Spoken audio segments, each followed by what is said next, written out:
नमस्कार, आप देख रहे हैं प्राइम टीवी। मैं हूं आपके साथ आरती तिवारी। बिहार विधानसभा चुनाव के पहले चरण का मतदान अब सिर्फ एक दिन दूर है।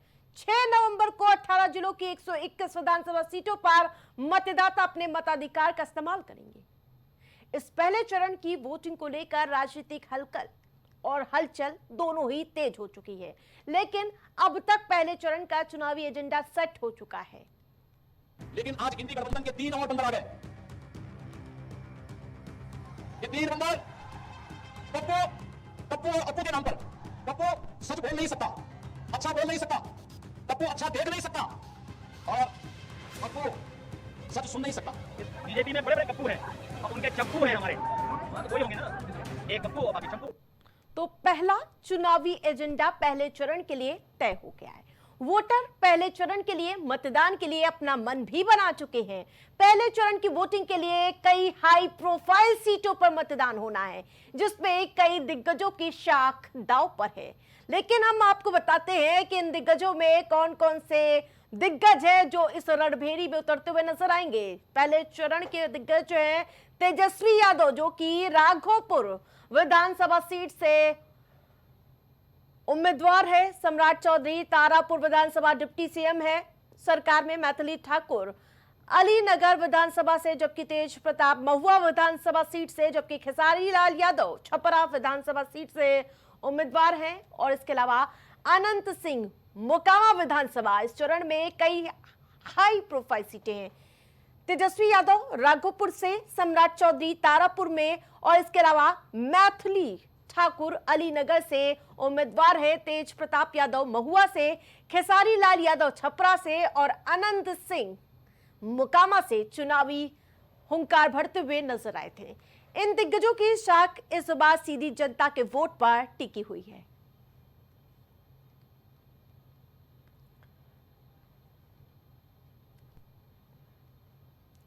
बिहार चुनाव के पहले चरण के मतदान पर सबकी निगाहें टिकी हैं, लेकिन पहले चरण की वोटिंग 18 जिलों में 121 विधानसभा सीट शामिल है, जिसमें साथ ही आपको बताते चले 3 करोड़ 75 लाख मतदाता अपने मताधिकार का इस्तेमाल करेंगे, जबकि 45,341 बूथ बनाए गए हैं।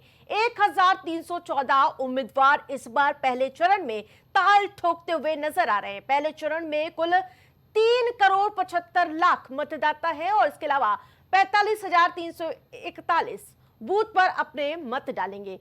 इस चरण में कुल 1,314 उम्मीदवार मैदान में हैं और एनडीए की तरफ से और साथ ही जेडीयू की तरफ से 57, भाजपा ने 48, जबकि एलजेपी और साथ ही आपको बताते चले आरएलजेएसएम की 2 उम्मीदवार उतारे हैं। तो ये पहले चरण की वोटिंग के लिए 18 जिले हैं, 121 विधानसभा सीट है और जबकि इन विधानसभा सीटों पर ताल ठोकते हुए नजर आएंगे उम्मीदवार। लेकिन आपको पहले बताते हैं कि इस बार एनडीए ने कितने प्रत्याशियों को मैदान में उतारा है। पहले दिखाइए कि बीजेपी ने जहां और इसके अलावा जेडीयू ने कितने कैंडिडेट उतारे हैं। पहले चरण में जेडीयू ने 57 कैंडिडेट उतारे हैं।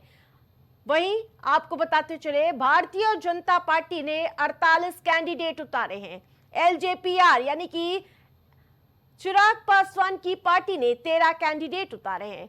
आरएलजेएसएम ने 2 कैंडिडेट उतारे हैं और इसके अलावा सीबा सिंह है, जो एलजेपी रामविलास पासवान की पार्टी से उम्मीदवार है, लेकिन उनका नामांकन रद्द हो चुका है।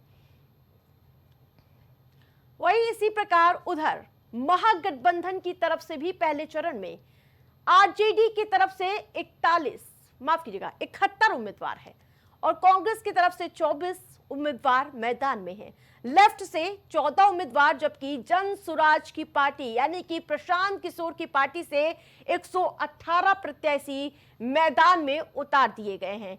तो ये आपको दिखाएंगे समीकरण किस प्रकार से विपक्षी दल ताल ठोकता हुआ नजर आ रहा है। इस बार विधानसभा चुनाव में महागठबंधन के कैंडिडेट आरजेडी की तरफ से 71 है, जबकि कांग्रेस की तरफ से 24 उम्मीदवार ताल ठोक रहे हैं।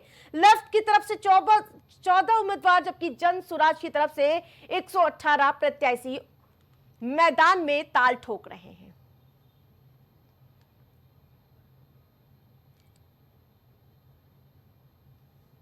बिहार विधानसभा चुनाव के पहले चरण की वोटिंग में वैसे तो कई मुद्दे हावी रहे, लेकिन उन मुद्दों में मुख्य रूप से कई मुद्दे गूंजते भी नजर आए।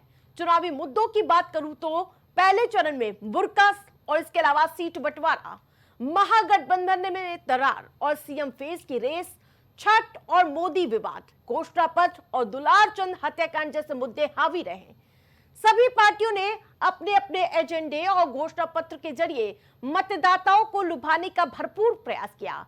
जी हां, सबसे बड़ा मुद्दा एसआईआर करा। आपने देखा था, इसके लिए पूरा बड़ी रैली तेजस्वी और राहुल गांधी करते हुए नजर आए। उसके बाद बुर्का विवाद जबरदस्त तरीके से इस चुनाव में भुनाता हुआ नजर आया और बिहार में जंगल राज, चाहे आप बात करिए महागठबंधन की या फिर एनडीए की, सभी महाजंगल राज पर प्रहार करते हुए नजर आए। सीट बंटवारा सबसे बड़ा पेश था, जिसको लेकर दोनों ही पक्षों में रार की स्थिति देखने को मिली। महागठबंधन में दरार, सीएम फेज की रेस, छठ और मोदी का अपमान, यह भी मुख्य तौर पर एजेंडा चलाने की कोशिश की गई।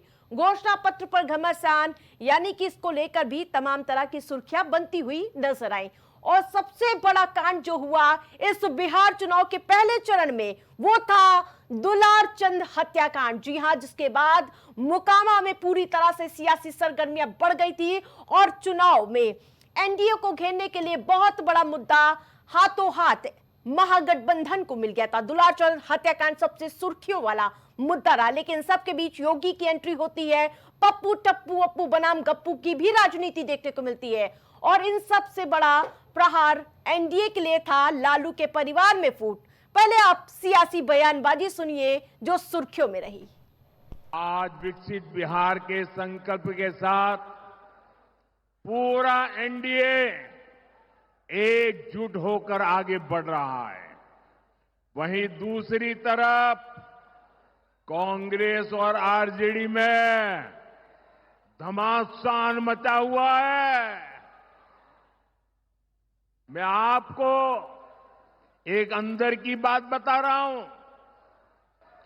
नामांकन वापस लेने से एक दिन पहले बिहार में बंद कमरे में गुंडागर्दी का खेल खेला गया था। कांग्रेस कभी नहीं चाहती थी कि सीएम पद पर आरजेडी के नेता का नाम तय हो, लेकिन आरजेडी ने भी मौका छोड़ा नहीं। आरजेडी ने कांग्रेस की कनपट्टी पर कट्टा रखकर सीएम पद चोरी कर लिया। घोषणा करवा के रहे, फिर जबरदस्ती कांग्रेस से सीएम उम्मीदवार को समर्थन की घोषणा कराई गई, कट्टा रख करके।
आपने गांधी जी के 3 बंदरों के बारे में सुना होगा।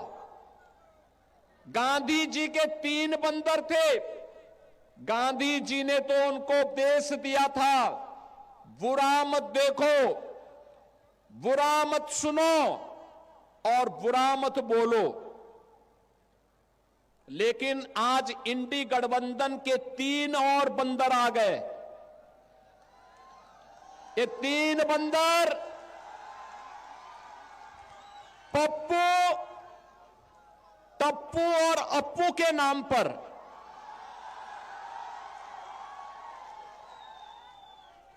पप्पू, टप्पू और अप्पू के नाम पर पप्पू सच बोल नहीं सकता, अच्छा बोल नहीं सकता, टप्पू अच्छा देख नहीं सकता और अप्पू सच सुन नहीं सकता। इन लोगों को एनडीए सरकार के द्वारा किए गए विकास दिखाई नहीं दे रहे। उसकी खुशबू इनको सुनाई नहीं दे रहा है, दिखाई नहीं दे रहा है। ये उसके बारे में बोल नहीं सकते, सुन नहीं सकते, देख नहीं सकते और इसीलिए तो दुष्प्रचार कर रहे हैं। आपने देखा होगा कांग्रेस के नेता राहुल जी जब भी कहीं जाते हैं भारत के खिलाफ बोलते हैं, भारत के खिलाफ बोलते हैं, भारत को अपमानित करते हैं, विदेशी आक्रांताओं को महिमा मंडित करते हैं। और ये सभी, ये जो 3 इंडी गठबंधन के 3 बंदरों की जोड़ी है, बहनों और भाइयों, ये 3 बंदरों की जोड़ी ये बिहार में खानदानी माफियाज को गले लगा करके अपना शागिर्द बना करके बिहार की सुरक्षा में सेंध लगाने का काम कर रहे हैं। बोले हम चांद पे प्लॉट दिला देंगे, आपको 15 लाख अकाउंट में पहुंचा देंगे, कितने करोड़ नौकरी दे देंगे। ये अमेरिका से ठोकर खाए हुए लोग हैं, अमेरिका इन्हें डरा रहा है, इसलिए चुनाव में इनके नाकामी पर बहस न हो, इसलिए ये इस तरह की लैंग्वेज कर रहे हैं। इस बीजेपी में बड़े बड़े गप्पू हैं और उनके चप्पू हैं हमारे। उन्होंने गांधी जी के 3 बंदरों से तुलना करी और कहा कि तो वहाँ तो 2 ही हैं, वहाँ तो 2 ही होंगे ना, एक गप्पू और बाकी चंपू। रघुनाथपुर की जनता से क्या गप्पू और चंपू से बिहार बचाओ। निर्णायक भूमिका में है। ये देखना दिलचस्प होगा कि पहले चरण में जनता किसे अपना आशीर्वाद देती है और बिहार की राजनीति की दिशा पर कितना प्रभाव डालेंगे ये मुद्दे। तो 121 सीट पर 6 नवंबर को मतदान होंगे। बिहार की जनता से अपील है कि सभी अपने घर से निकलकर मतदान जरूर डालें। पहले मतदान फिर